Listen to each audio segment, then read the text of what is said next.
हनुमान जी बचपन में बहुत शरारती थे। उन्हें देवताओं से कई शक्तियाँ प्राप्त थी, जिसके कारण वह अत्यधिक शरारत करते थे।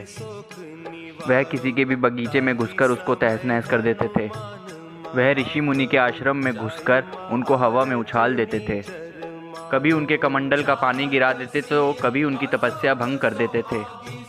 एक बार अंगिरा और भृंग वंश के ऋषि तपस्या कर रहे थे। हनुमान जी ने उनकी तपस्या भंग कर दी। सभी ऋषियों ने श्राप दे दिया कि हनुमान जी शक्तियाँ भूल जाएंगे। इसी श्राप के कारण हनुमान जी अपनी शक्तियाँ भूल गए थे।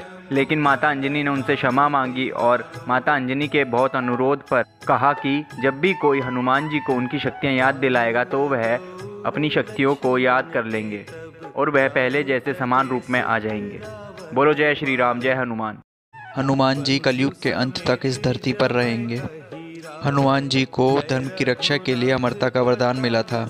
इस वरदान के कारण ही हनुमान जी आज भी जीवित हैं। कलयुग के अंत में जब भगवान विष्णु कल की अवतार लेंगे, तब परशुराम जी, अश्वत्थामा, कृपाचार्य, विभीषण, राजा बलि और हनुमान जी कल के अवतार की सहायता करेंगे।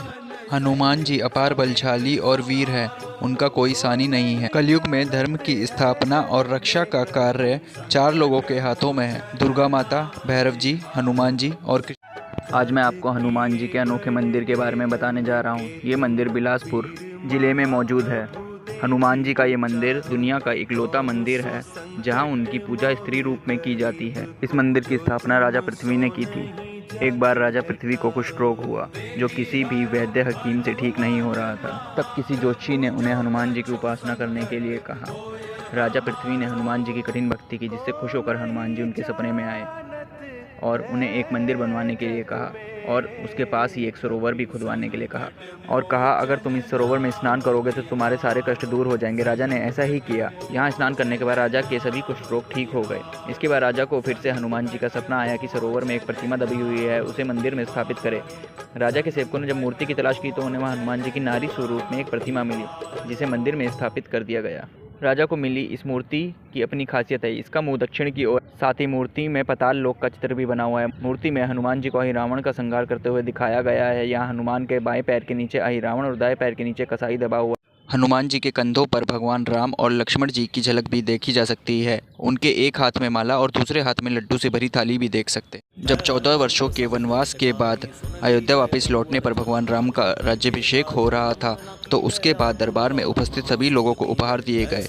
इसी दौरान माता सीता ने रत्न जड़ित एक बहुमूल्य माला हनुमान जी को भेंट की। हनुमान जी ने वह माला ले ली, लेकिन थोड़ी देर बाद उसे अपने दांतों से माला को तोड़ते हुए बड़ी गौर से देखने लगे। उसके बाद उदास होकर एक एक करके उन्होंने सारे मोती तोड़कर फेंक दिए। यह सब देखकर दरबार में उपस्थित सभी लोग आश्चर्यचकित रह गए।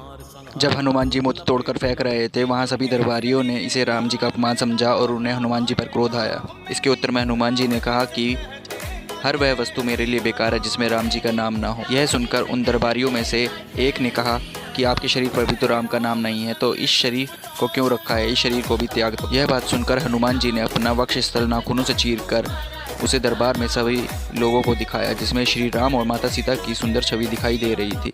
यह देखकर सब आश्चर्यचकित रह गए और अपनी गलती के लिए उन्होंने हनुमान जी से क्षमा मांगी।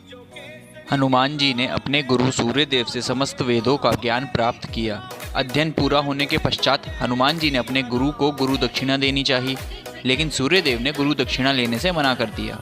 तब हनुमान जी ने अपने गुरु सूर्यदेव की कुछ योगिक क्रियाओं द्वारा वंदना की, जो बाद में सूर्य नमस्कार आसन के रूप में प्रचलित हुआ। इस आसन को संपूर्ण आसन माना जाता है।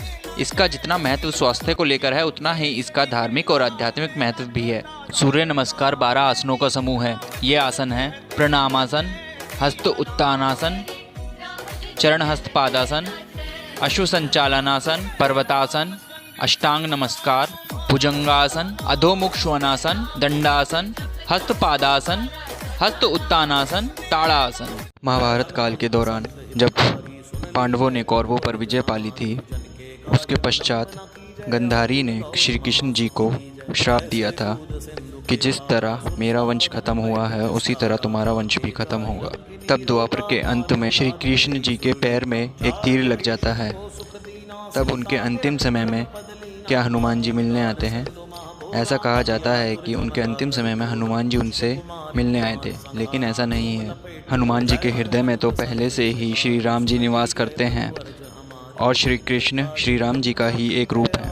हनुमान जी को पता था कि श्री कृष्ण जी या श्री राम जी उनसे कहीं दूर नहीं जा रहे हैं, वह सदा उनके साथ ही हैं। बोलो जय श्री राम, जय हनुमान।